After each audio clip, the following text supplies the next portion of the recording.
हे स्वामीनाथ करुणाकर दीनबन्धो श्रीपार्वतीश मुख पंकज पद्मबन्धो श्रीशादिदेव गणपूजित पादपद्म वल्लीशनाथ मम देहि करावलम्बम्।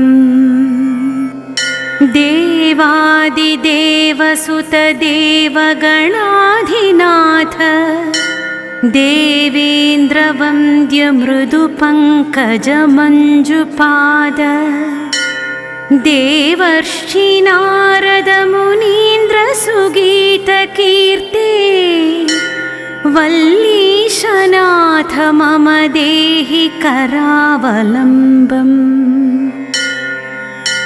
नित्यान्नदान निरताखिल रोगहारिन् तस्मात् प्रदान परिपूरित भक्तकाम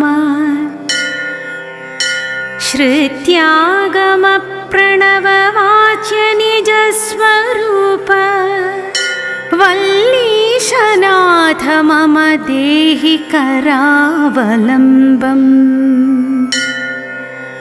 क्रौञ्चासुरेन्द्र परिखण्डन शक्तिशूल पाशादिशस्त्र परिमण्डित दिव्यपाणे श्रीकुण्डलीशधर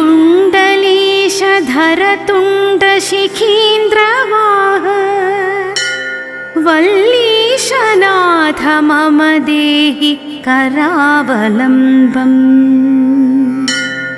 देवादिदेव रथमण्डल मध्यवेद्य देवेन्द्रपीठ नगरं दृढचापहस्तम् शूरं निहत्य सुरकोटिभिरीड्यमानं वल्लीशनाथ मम देहि करावलम्बम्।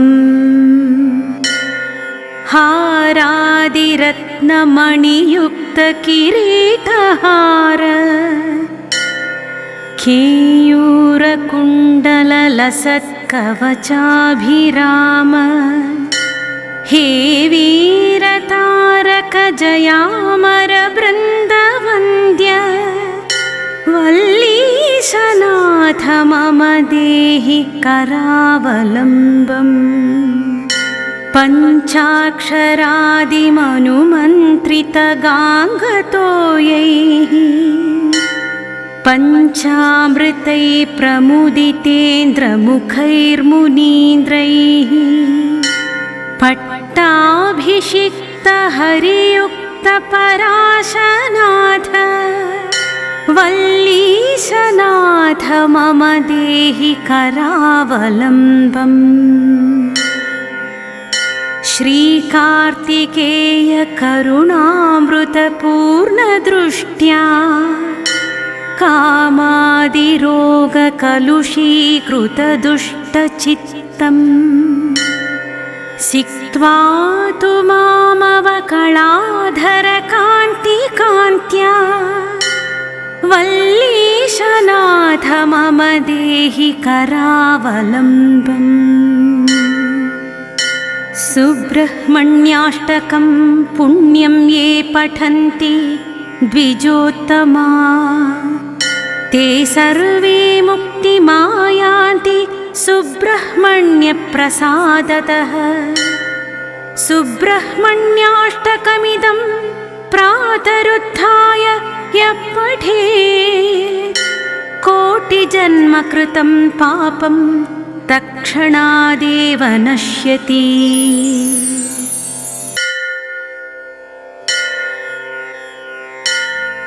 ॐ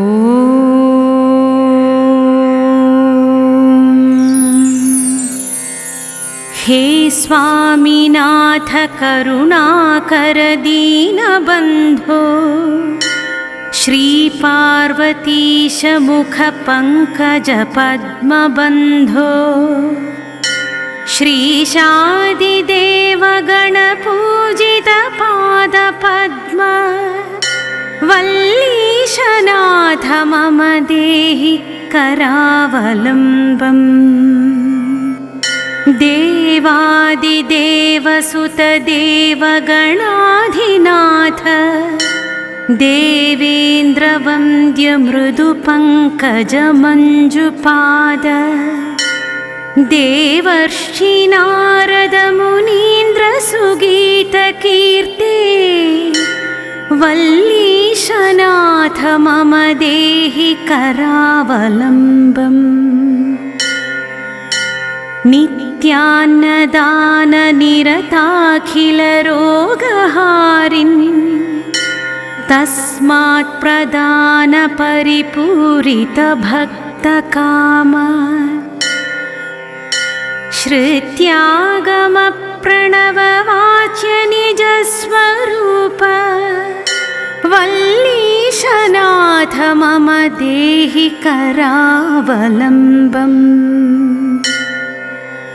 क्रौञ्चासुरेन्द्रपरिखण्डनशक्तिशूल पाशादिशस्त्रपरिमण्डितदिव्यपाणे श्रीकुण्डलीशधरतुण्डशिखीन्द्रवाह वल्लीशनाथ मम देहि करावलम्बम्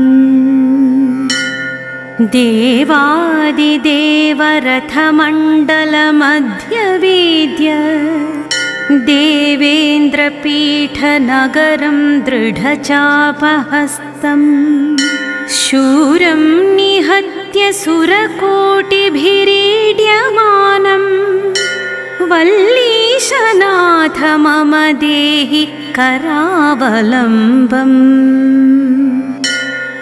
हारादिरत्नमणियुक्तकिरीटहार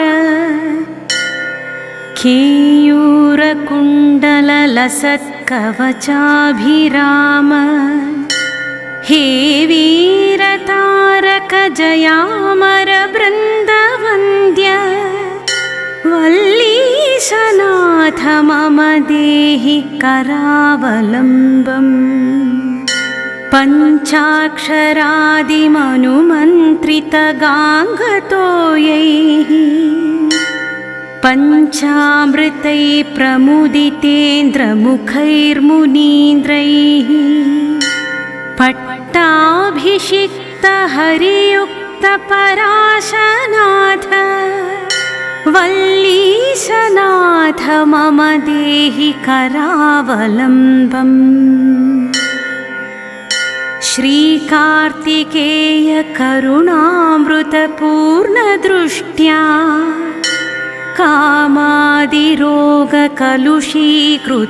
कामादिरोगकलुषीकृतदुष्टचित्तम् सिक्त्वा तु मामवकलाधरकान्तिकान्त्या वल्लीशनाथ मम देहि करावलम्बम् सुब्रह्मण्याष्टकं पुण्यं ये पठन्ति द्विजोत्तमा ते सर्वे मुक्तिमायान्ति सुब्रह्मण्यप्रसादतः सुब्रह्मण्याष्टकमिदं प्रातरुत्थाय यः पठेत् कोटिजन्मकृतं पापं तत्क्षणादेव नश्यति।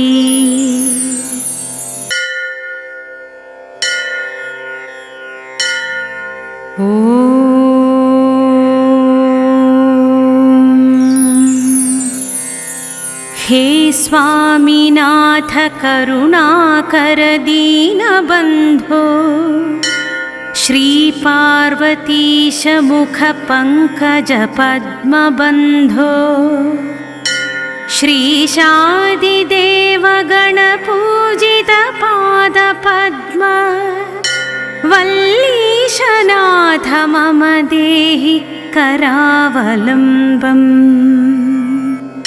देवादिदेवसुत देवगणाधिनाथ देवेन्द्रवन्द्यमृदुपङ्कजमञ्जुपाद देवर्षि नारदमुनीन्द्रसुगीतकीर्ते वल्लीशनाथ मम देहि करावलम्बम् नित्यान्नदाननिरताखिलरोगहारिन् तस्मात् प्रदानपरिपूरितभक्तकाम श्रुत्यागमप्रणववाच्य निजस्वरूप वल्लीशनाथ मम देहि करावलम्बम्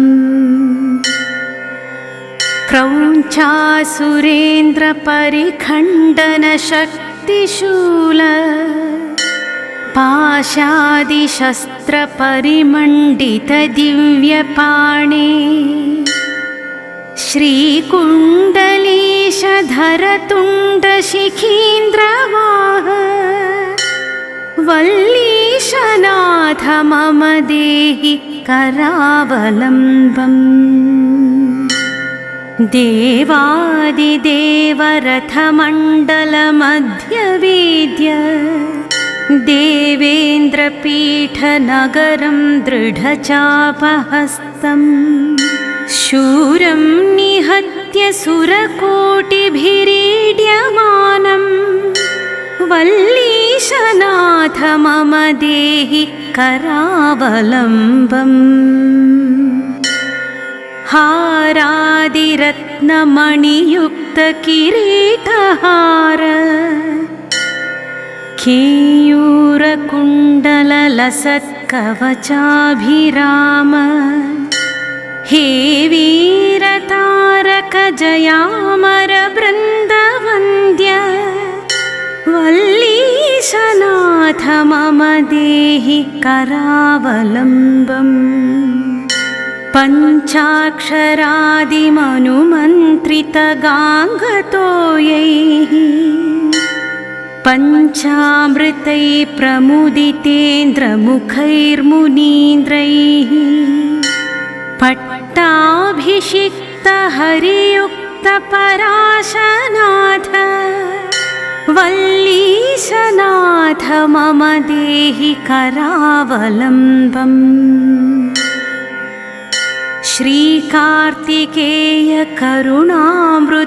श्रीकार्तिकेयकरुणामृतपूर्णदृष्ट्या कामादिरोगकलुषीकृतदुष्टचित्तम् सिक्त्वा तु मामवकलाधरकान्तिकान्त्या वल्लीशनाथ मम देहि करावलम्बम् सुब्रह्मण्याष्टकं पुण्यं ये पठन्ति द्विजोत्तमा ते सर्वे मुक्तिमायान्ति सुब्रह्मण्यप्रसादतः सुब्रह्मण्याष्टकमिदं प्रातरुत्थाय यः पठेत् कोटिजन्मकृतं पापं तत्क्षणादेव नश्यति।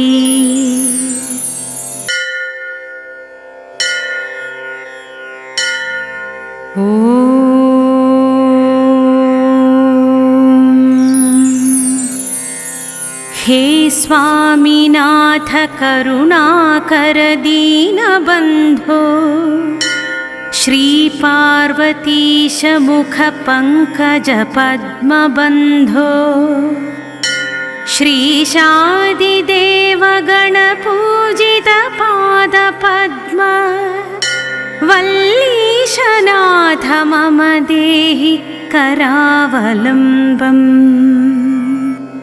देवादिदेवसुतदेवगणाधिनाथ देवेन्द्रवन्द्यमृदुपङ्कजमञ्जुपाद देवर्षि नारदमुनीन्द्रसुगीतकीर्ते वल्लीशनाथ मम देहि करावलम्बम्।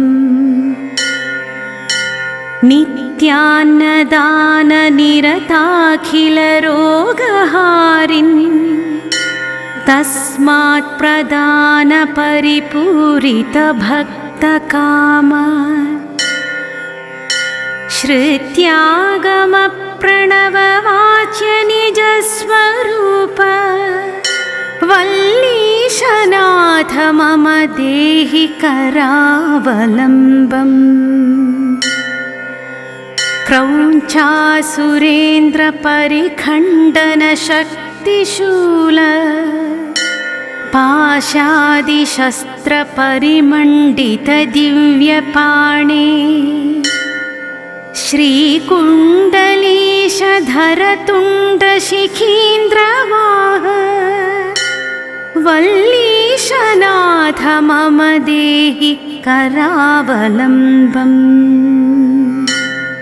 देवादिदेवरथमण्डलमध्यवेद्य देवेन्द्रपीठनगरं दृढचापहस्तं शूरं निहत्य सुरकोटिभिरीड्यमानं वल्लीशनाथ मम देहि करावलम्बम्।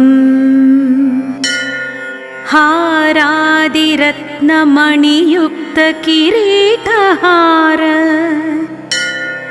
केयूरकुण्डललसत्कवचाभिराम हे वीरतारकजयामरबृन्दवन्द्य वल्लीशनाथ मम देहि करावलम्बम्। पञ्चाक्षरादिमनुमन्त्रितगाङ्गतोयैः पञ्चामृतैः प्रमुदितेन्द्रमुखैर्मुनीन्द्रैः पट्टाभिषिक्तहरियुक्तपराशनाथ वल्लीशनाथ मम देहि करावलम्बम्। श्रीकार्तिकेय करुणामृतपूर्णदृष्ट्या कामादिरोगकलुषीकृतदुष्टचित्तं सिक्त्वा तु मामवकलाधरकान्तिकान्त्या वल्लीशनाथ मम देहि करावलम्बम्। सुब्रह्मण्याष्टकं पुण्यं ये पठन्ति द्विजोत्तमा ते सर्वे मुक्तिमायान्ति सुब्रह्मण्यप्रसादतः। सुब्रह्मण्याष्टकमिदं प्रातरुत्थाय यः पठेत् कोटिजन्मकृतं पापं तत्क्षणादेव नश्यति। इति श्री सुब्रह्मण्यकरावलम्बस्तोत्रं सम्पूर्णम्।